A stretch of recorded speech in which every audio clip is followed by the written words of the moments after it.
What up, y'all? YouTube folks. This is Core, File Notice Media.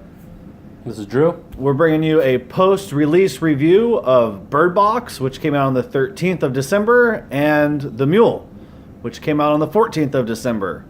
A little double feature screen. Roll that intro.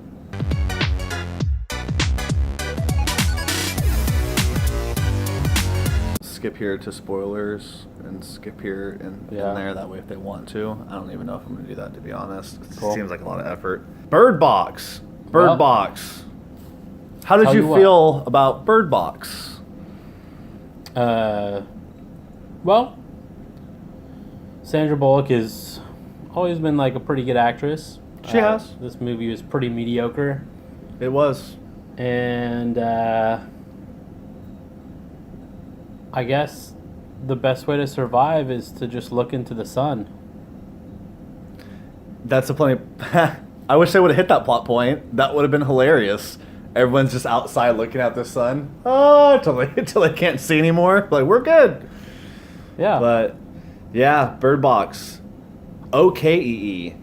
I think the best thing about Bird Box is all the memes. Bird Box. That are on Facebook and IG about Bird Box. Well, you know what? Let's take a moment to appreciate the memes.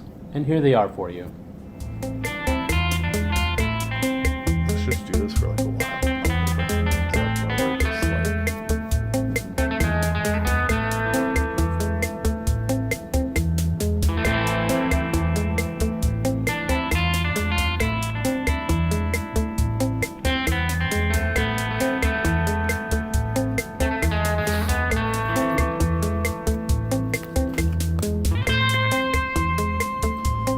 Well, the premise of Bird Box is looking at the sun. So in Bird Box, okay, one of the things that bugged me about this movie was the time jumps. How it starts off and then it goes back and then it comes back into real time and then it goes back. And then once it gets to like the climactic end of the movie, you're like, wait a second, that just happened. Like this scene that they just showed us what was going on, and they jump forward and they jump back and then they jump forward again. It was like immediately after that time jump 4 time jumps ago. Mm-hmm. Like that movie needed no time jumps. Like maybe them on the river being like, we need to leave now in the beginning, and having the movie start off like that. Is how it started. And then, but only do that. So in the beginning, we need to leave. We need to leave now. And then they're going down the river, and then they get almost all the way up to like the sanctuary that they find, and then go back in time, and then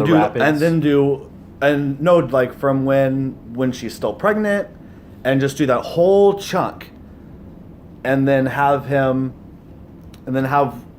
without spoiling, have what happens that makes her want to leave to go to the sanctuary, and then just have her going in and meeting everyone that's there, like having that big like battle that ends up fuck it, spoilers right away, having that little fight that kills the black guy be the climax of the movie, instead of like the forest being the climax of the movie at the end, which wasn't that scary. Like the crazy people that were trying to make other people look at this like whorish figure or being, like, I feel like that should have been the climax of the movie. I feel like the structure was fucking off, like bad. Well, that was my biggest gripe about it. And there's a lot of gripes that I could gripe about it, but I think that was the one where I was like, why the fuck did you direct the movie like that? Like, we didn't need 9 different time jumps. They just did it to do it. Like, it wasn't telling different aspects of the story. You could have literally just had the end, the beginning, and the whole middle, and then the conclusion, and do the whole backwards movie storytelling thing, because that's what they were trying to do anyway, just way too much of it. Yeah, I don't know. There was a few parts in the movie where there were just weird feelings. Like, spoiler here, whenever her friend has her kid, right, and then her kid and both the kids are on the river with her, and she goes, all right, somebody's got to look. And she picks the one that's not her kid. And she's like, and then it goes to the flashback, of her friend, Yeah. and all of a sudden she's like, nobody's gonna look. I'm like, you just made everybody think that you fucking hated this kid for like a good portion of the movie. Like a good 20, 30 minutes. You're like, damn, this lady's a bitch. She's gonna have her not kid looking die and like instead of like drawing straws or whatever. Which I get it. I'm a parent. I would have done the same shit if it was me. But you're right. It was like a plot point that did nothing but extend the time, like the timing of the movie to make the movie last longer. And it was already like 2 hours, and it didn't need to be 2 hours. It could have been an hour and a half long. I mean, easily. I mean, it's not that big of a deal. Like, it's 20 to 30 minutes a little extra of a movie is just like whatever. At least it wasn't a 2.5 hours long, because that would have been unbearable. But yeah, it was just a plot device that didn't pay off, that really just existed for them to go back in time yet again to tell another aspect of a story that they could have just told almost in linear fashion. It was weird. There was a lot of weird choices that were made, but there were good choices like that were made. Like I really liked how this movie didn't show the entity or the beings. We just got to see what one of the crazy guys were drawing. I don't even know if they existed. And it was all sorts of different ones. That could be a theory. That thing never even existed. And that something else was propelling these people to take their own life. Like, you can't scrutinize the movie too much or it'll fall apart. Yeah. Yeah. And when the movie was over, I was like, oh, this was just a better happening that starred Mark Wahlberg back in like 2004 or 6 or something like that, where it was the plants that were causing people to kill themselves. There's been a ton of movies like that too, knowing anything. And I didn't mind that they didn't explain away too much about the people from the psychiatric hospital, how it wasn't affecting them. Like, I didn't mind that they didn't put too much exposition into that. Yeah. Like, leave it up to you to think about a little bit. So I would say I would give the Bird Box, I'd give it a 6 out of 10. I'd give it a D. And it's like a mediocre D. It's not like almost failing. It's good. It's passable. I'm glad we didn't see it in the theater. I'm glad it was only a Netflix release movie. That way I didn't have to pay anything other than the Netflix subscription, which I get my money's worth. I watched it once. I probably won't watch it again. And I wouldn't really even like recommend it to anybody, to be honest. Like, unless I was like, oh, would probably be your kind of movie if you like suspenseful kind of scary movies that aren't too suspenseful or scary. Like, if you're like a horror wussy, I'd be like, oh, you might like this. Yeah. For me anyway, Yeah. Bird Box never amped me up to being like, oh shit, they got to get going. They got to run from these things. Because they couldn't. It was just always blindfold. Like, these things were everywhere at all times. Anytime you looked anywhere, they'd get you within seconds. Mm-hmm. And it was like, it hurt. That hurt the movie. Like, if there was like a way to, if there was like a darkness that came before the things came, that way you could get out and be like, oh, God, it's coming, the darkness is coming this way, close your eyes, don't look. And like, then you'd hear people's footsteps running around, like, oh shit, the people are here too. Like, we have to look, someone's gotta, like, that would have made it so much better. Both of us are like thinking of all the different ways this movie could have been so much better. And it wasn't that great. Yeah. What do you think, like, man? I'd give it a... Yeah, probably a 6 out of 10. Yeah, you give it a D2. Yeah, like, it's not failing. It's not a horrible movie. It doesn't get lower than a 5, or a 5 or lower for me. Like, at least it was... Like, at least the story was there, right? At least the story was there. At least John Malkovich was in it. That's a big plus for me. John Malkovich is always fucking awesome. He's awesome in this movie, too. And, the shots were good. The acting was good. There was never a point where I was like, this is... What? That doesn't make any sense. Like, the things that the characters do make sense in the circumstance. Like, it was cohesive. Yeah, I think it's just... there's, like... I'm sorry to say that the memes are the best part of this movie. I'm not sorry at all. Yeah. Well done. Too bad. Movie. Bird Box. No. On to the Mule. The Mule. The Mule. The Mule was directed by Clint Eastwood. And produced by Clint Eastwood. and starred Clint Eastwood. Clint Eastwood. So this is another movie where he's an old racist guy doing racist things, saying racist things that are semi-funny for the most part whenever he does them. Yeah, there's only a couple parts where I was like, I don't know about that one. But if you like Gran Turismo, if you like... It's not Gran Turismo. Or Gran Torino. Gran Torino. If you like Gran Torino and just like a very, like a straightforward story movie and like what you see from the trailers is what you get, just like in Gran Torino, what you see from the trailers is what you get. Then I would say go out and see this movie. I would recommend it if you've enjoyed, some of Clint Eastwood's movies in the last 15 years. So starting out, I would give this movie probably like a 7.5. Like, the movie itself was pretty good. The storytelling was pretty good. There was a few parts in it where I was like, well, I guess there really is nothing to tell, but it just kind of skipped over some stuff, and they could have filled in some holes there. But for the most part, if like the most exciting parts were always whenever like he was going on the runs, and like doing this stuff, and then whenever the guy came through and was like, "I'm your boss now." Yeah, they had some good parts in it. When we left the theater, I was like, "Fuck, this movie sucked," and I wasn't. When I left the movie theater, I was like, I wasn't happy with it because I was expecting something different than it was, which I shouldn't have been. I should have known that this is just like the rest of the Clint Eastwood's movies in like the last 10 to 15 years. But like the more I thought about it, the more I was like, no, it was a decently put together movie. I actually agree with you on the rating. I would give it a 7. It's a C. It's a good movie. It's not a great movie. I think I don't think it's a movie theater movie though, unless that's what you like and you want to go see this in theater, which I feel like everyone probably who really wanted to go see this in theater probably already did. Yeah. Like I thought it was gonna be more of like a drug cartel or like a Mexican gangster style movie where he was just kind of caught up in the ruts of all this craziness, but it was really just his story, and I was just expecting more from it. Yeah, because I pretty sure this will probably be the last movie Clint Eastwood. I'm sure is gonna. I don't know, dude. He played a pretty good old man, 90-year-old man. He did. He looked the part. He did. Yeah, he definitely looked the part. God. Well, the thing is, I like Michael Pena, Bradley Cooper. I do.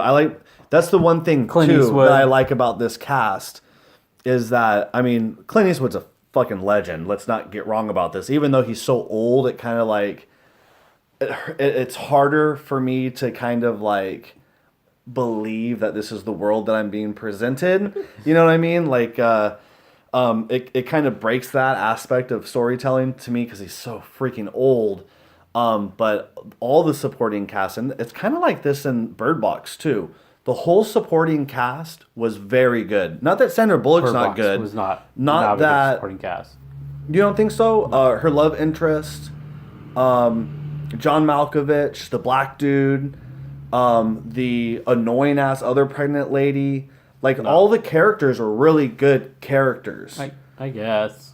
And in this movie, in my opinion anyway, and in this movie too, Morpheus was in it. And it's always good to see, I can't remember his real name, but it's always good seeing him. Like, he always does, like, a good job in his movies. He's, like, basically plays the same person. Yeah, Lawrence Fishburne. Lawrence Fishburne's in it. And then Michael Pena is the guy's name, right?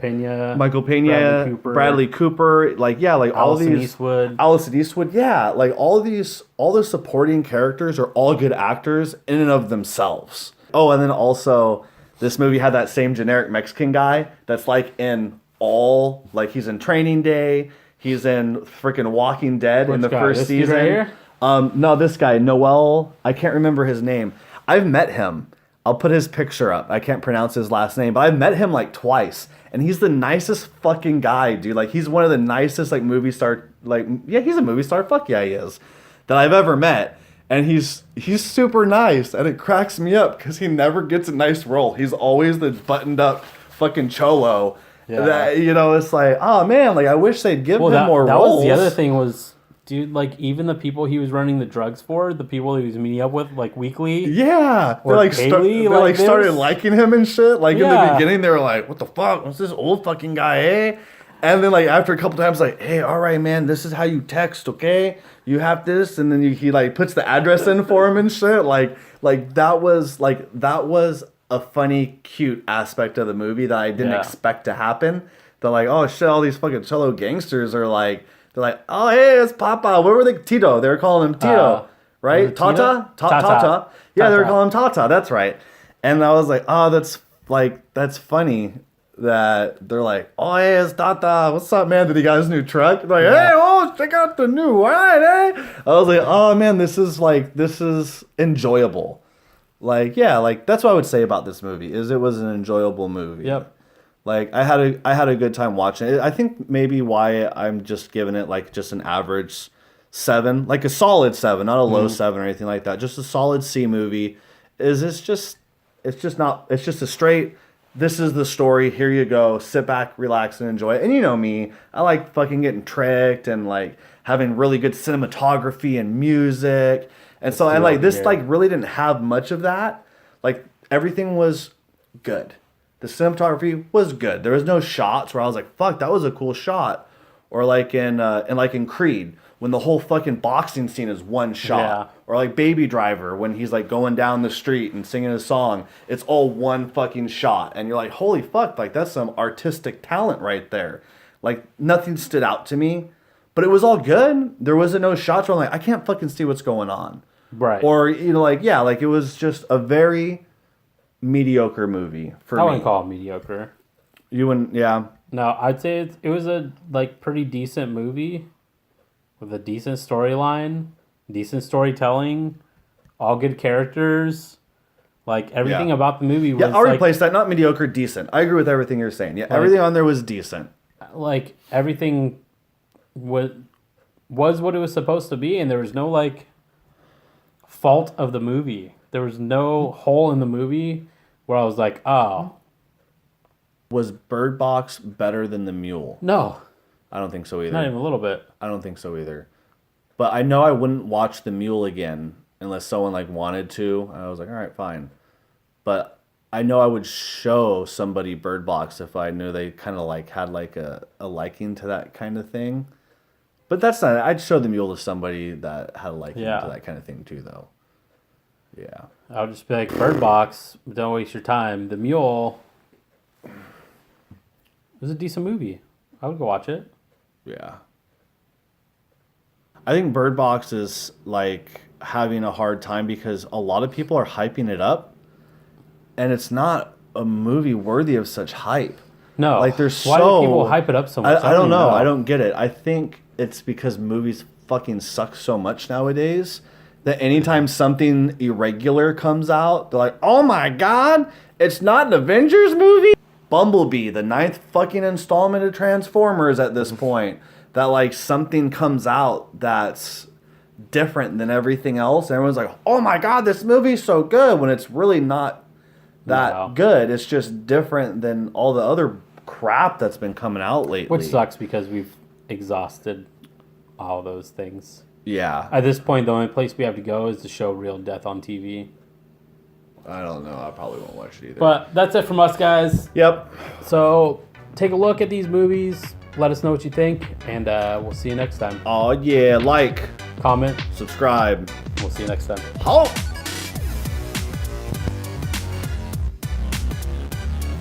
Oh, wow. That didn't take as long as I was thinking it would. Yeah. I mean, it's long, but not as long as I was thinking. All them. When is that coming out? I don't know why Warren's so opposed to Venom. Fucking the mood was good. I always wonder when I do that if I should keep doing that. What up, YouTube? Should we prep first a little bit? Hold on. Should we? Or are you just sitting? Yeah. What? Yeah, there you go. But he didn't even die in Infinity Wars. Contract expires. Avengers Endgame. Oh, okay, so his last movie. Well, shit, maybe they'll finally kill him off in Endgame.